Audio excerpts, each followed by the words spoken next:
buenas noches, ¿cómo están? Estamos en otra edición de Código Político y estamos con un tema bastante repetido en la Argentina, mano dura, mano blanda, siempre cuando algún episodio de inseguridad sacude, conmueve, como fue el de días pasados, la muerte de este adolescente de 15 años en el barrio de Flores.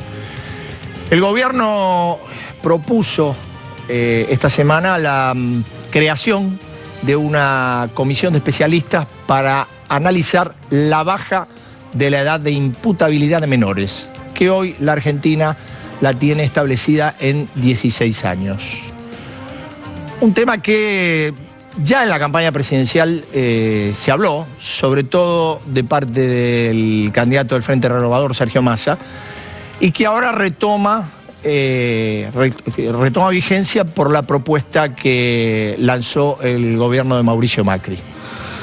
A ver, nadie supone que la modificación de un régimen de edad vaya a ser una medida de solución profunda de un problema tan multicausal como es la inseguridad. En todo caso, lo que uno debiera preguntarse, amén de este debate que está abierto, es por qué de alguna forma no se encaran reformas más estructurales en una justicia que evidentemente en la Argentina funciona mal. No digo en todos los casos, pero cuando uno mira cuestiones de estos días, de estos últimos días, una, por ejemplo, como un hombre como Carlos Carrascosa, que sufrió una prisión de 7 años y medio porque fue condenado por el asesinato de su mujer, luego es liberado por los mismos argumentos por los cuales había sido encarcelado. Y yendo a una cuestión que, bueno, que también nos atañe desde hace 2 años, después de 2 años de la muerte del fiscal Alberto Nisman, hay un fiscal, Eduardo Tayano, que está haciendo pericias, incluso en la zona donde se produjo la tragedia, para determinar si fue homicidio o si fue suicidio. Cosas realmente que son muy poco serias y que hablan de un problema estructural. Por eso uno dice, bueno, esto no va a solucionar o no apunta a solucionar de fondo el problema de los menores en el delito. Pero bueno, también uno debe tener en cuenta que puede ser un punto de partida para una discusión. Claro, la cola política entra siempre. Entonces, la oposición acusó al gobierno de que, bueno, ha tirado esta cuestión porque ya estamos 2017 en un año de elecciones legislativas muy importantes. Y puede ser que el gobierno, en el fondo, más allá de la intención de discutir esto, haya pensado en que de alguna forma, planteando el tema, anticipaba algo que seguramente Sergio Massa iba a instalar en la campaña, sobre todo en la provincia de Buenos Aires, donde se da la gran pelea. Pero por otro lado, ¿qué pasa? Bueno, la respuesta de Massa y de Margarita Stolbizer, que en principio criticó la postura del gobierno, también tiene este tufillo porque hoy, en una reunión que no estaba prevista, pidieron que la cuestión sea tratada en sesiones extraordinarias en febrero en el Congreso. Digo, da la impresión que un tema que merece ser discutido empieza a ensuciarse por el año electoral. De esto vamos a estar hablando con 2 especialistas, el juez de instrucción en lo contencioso administrativo de La Plata, Luis Arias, y con el juez, ex juez de instrucción, Jerome, integrante además de la usina de la justicia que preside Diana Cohen Agrest. Esta es la oferta que tenemos hoy para Código y arrancamos ya con los jueces. ¿Qué tal? Buenas noches, ¿cómo les va? Buenas noches, Eduardo. Sí. Gracias por acompañarme. Por favor, gracias. Les propongo un segundito antes de empezar a conversar, ver 2 o 3 datos que juntó la producción sobre estado del delito, datos del 2015, por supuesto, son del Ministerio de Justicia. Estado del delito, participación de los menores en el delito y situación de la Argentina respecto de la minoridad y el delito respecto de otros países de América Latina. A ver, director.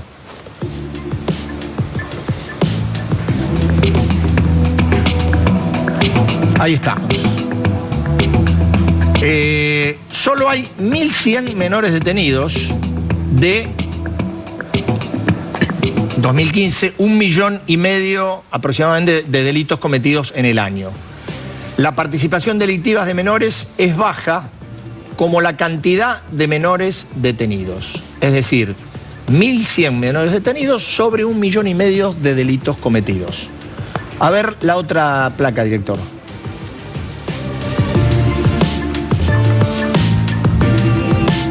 En 2014 había 1.142 menores detenidos. Solo 96 tenían entre 14 y 15 años. Estos son los que serían afectados, supuestamente, por un cambio en el sistema penal de minoridad.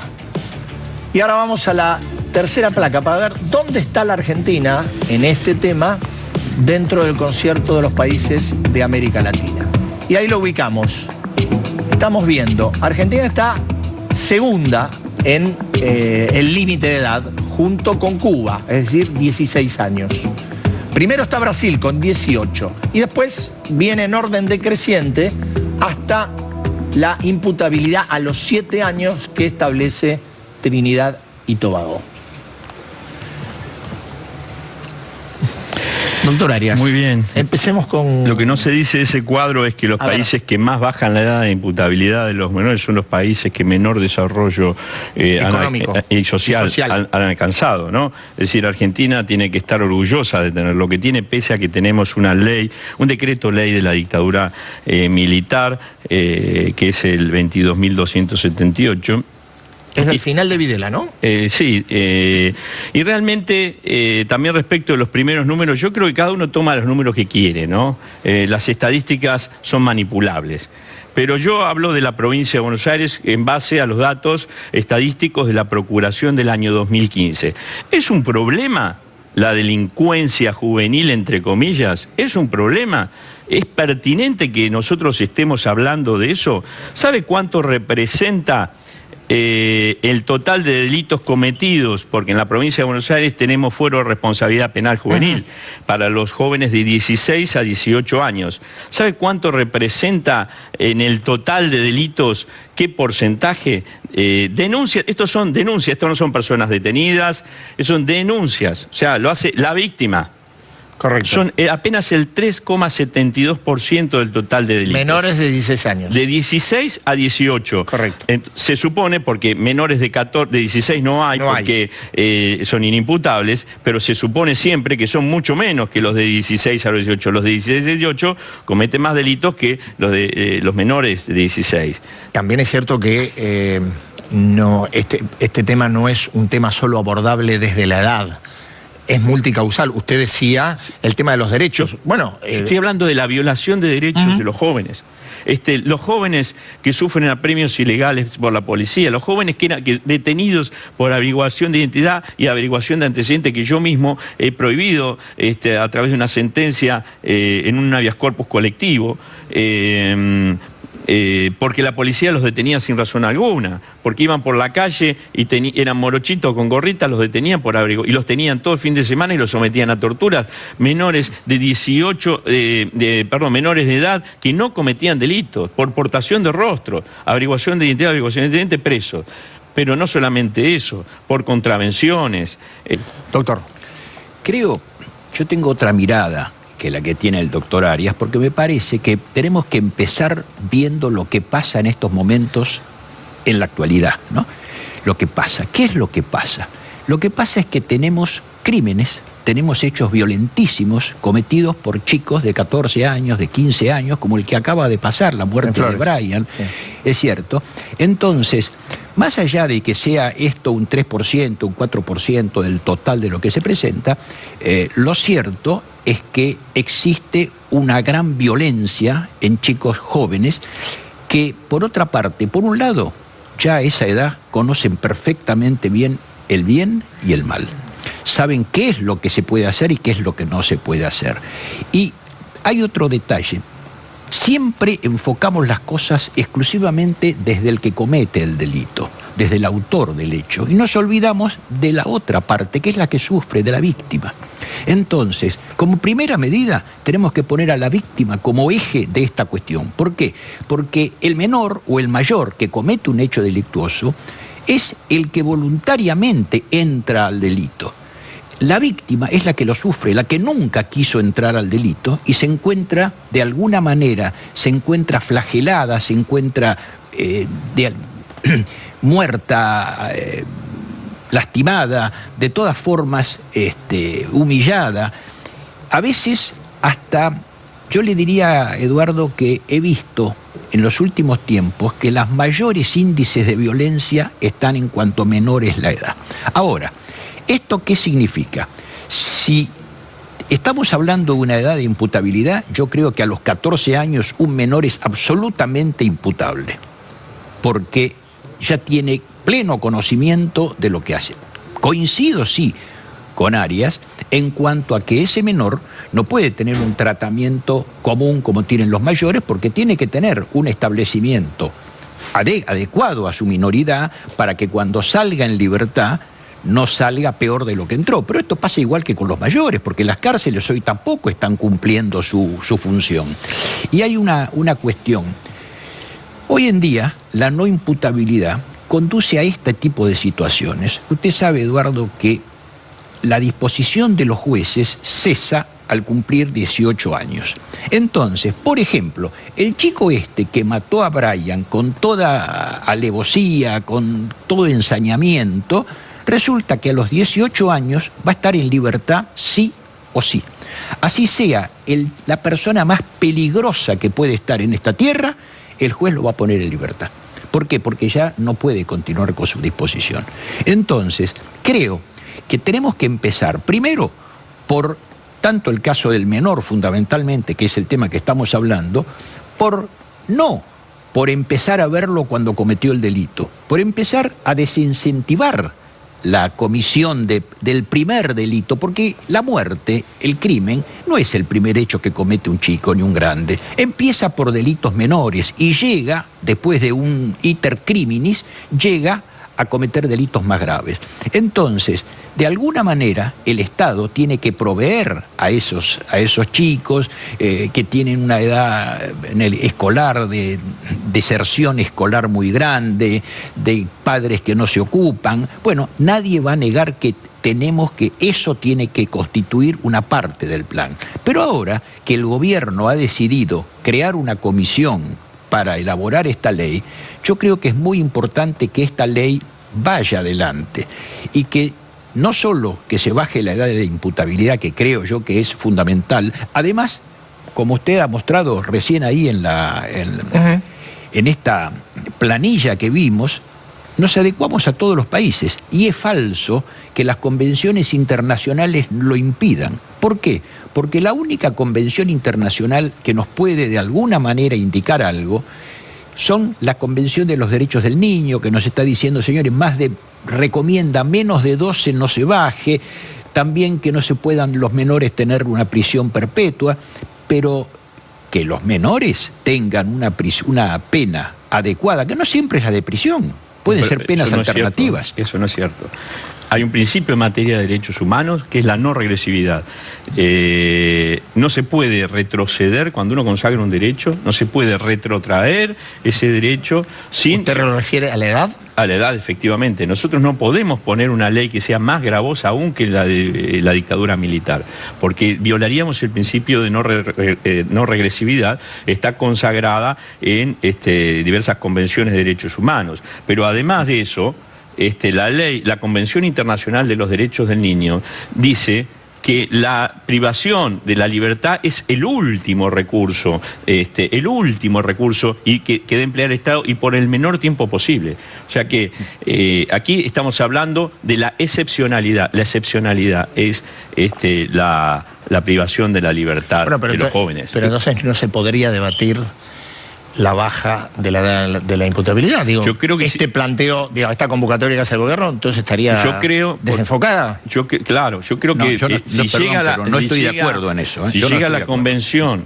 si llega la Corte Interamericana de Derechos Humanos, le diría con seguridad, tendríamos una condena como tuvimos ya con el caso Bulacio, por esto el tratamiento de la policía con los menores, y que nunca la Argentina terminó de ajustar su ordenamiento, ¿no es cierto? A ver, doctor. Sí, no, yo no estoy de acuerdo porque creo que esto no sería algo negativo para los menores, sino que sería algo muy positivo, porque en estos momentos, ¿qué es lo que pasa con el menor? Anda deambulando, está en institutos que no se regeneran, en reformatorios que en realidad lo único que hacen es prepararlo más para el mal. En cambio, si nosotros tuviéramos un régimen penal juvenil, como tienen algunos países y nosotros no, y creo que a eso debe tender la convocatoria que hace el gobierno. Nosotros lo tenemos en la provincia de Buenos Aires, Bueno, pero y nada ha cambiado. Pero no a nivel nacional, ¿no? Y que el 40% de la población del país. Sí, pero no es un régimen acorde a lo que se debe ser. ¿Por qué? Porque no hay establecimientos adecuados. Y segundo, nadie va a decir que a un chico que hace un hurto simple le va a dar una pena de prisión. No, al contrario. Creo que las penas, como yo le dije al principio que estábamos hablando recién, las penas tienen que ser de alguna manera adecuadas a los delitos que se cometan. Entonces, si nosotros nos adelantamos y al chico que va haciendo un daño, al chico que va haciendo lo que pasó con la tolerancia cero. La tolerancia cero, ¿qué fue? Fue muy eficaz para impedir después los grandes delitos, porque es al que pintaba el subte, es al que cometía un pequeño hurto. Entonces, si se lo corta al menor en ese momento, se lo contiene, se le da posibilidades, bueno, vamos a evitar que estos menores después se transformen en grandes criminales. Ahora, yo lo hace antes de cometer delitos. El doctor hablaba de las víctimas. ¿Sabe qué cantidad de delitos son víctimas los menores? ¿O solamente son víctimas aquellas personas que sufren el ataque de un menor? Ustedes, hay violencias que son silenciosas, no solo la violencia interpersonal, es la que vemos en televisión, es fácil identificarla, golpes, sangre, que los menores también la sufren de mano de las policías. ¿Sabe cuántos linchamientos encubiertos hay? Un policía por la calle lo quiso robar a alguien, iba en moto y lo quiso asaltar y era policía y lo mató. Eso es un linchamiento, nosotros sabemos que es un linchamiento. Entonces, ahora, más allá de eso, usted fíjese, ¿cuántos Brian hay víctimas de las fiestas electrónicas?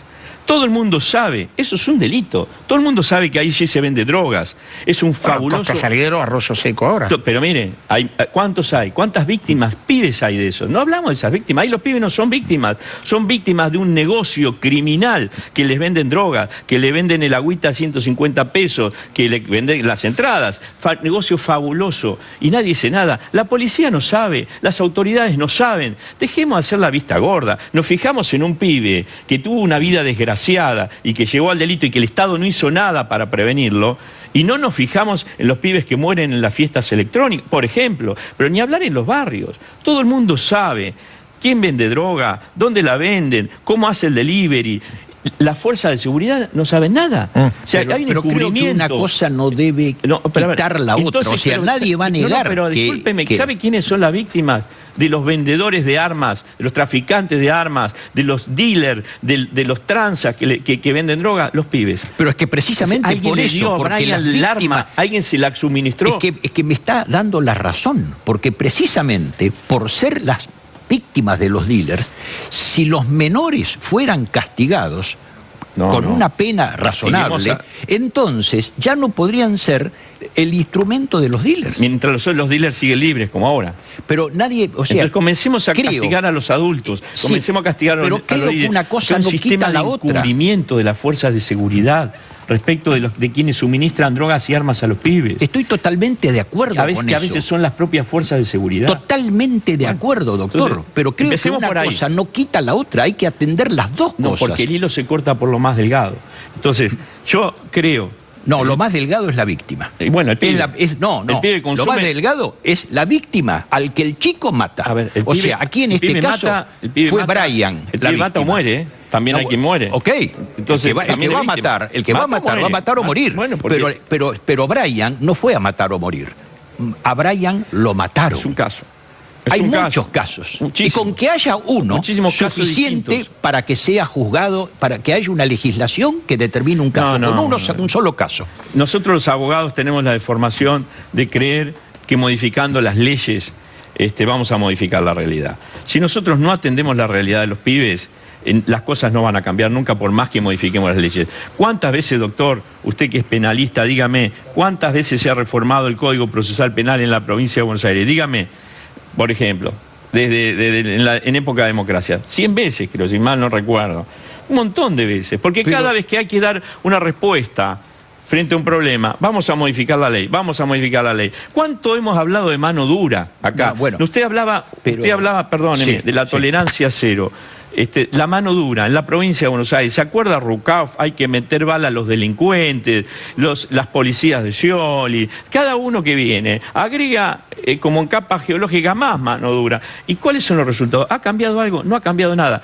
¿No será momento de probar otras fórmulas? Es que no creo que haya mano dura o mano blanda. Yo creo que la mano tiene que ser justa. Y por otro lado, también no quiero dejar de decirlo, que acá hemos tenido una justicia que ahora en gran parte se llama legítima, pero lo único que ha hecho ha sido liberar indiscriminadamente a delincuentes para que vuelvan a matar, para que vuelvan a robar, etc. Y que ha sido producto de una doctrina abolicionista del derecho penal que ha logrado que lleguemos a un estado de cosas, a un nivel de inseguridad que es inconcebible. Entonces, lo que estoy seguro es que esto hay que cambiarlo. Bueno, no, dígame, una palabra si quiere decir. Yo creo que se nos acabó el tiempo. Hay toda una doctrina anacrónica de la punición, del derecho penal, autoritaria, con bases autoritarias, que lo único que ha hecho es provocar abusos en la sociedad, de los cuales muchos fueron víctimas, los jóvenes. Le agradezco mucho a los dos.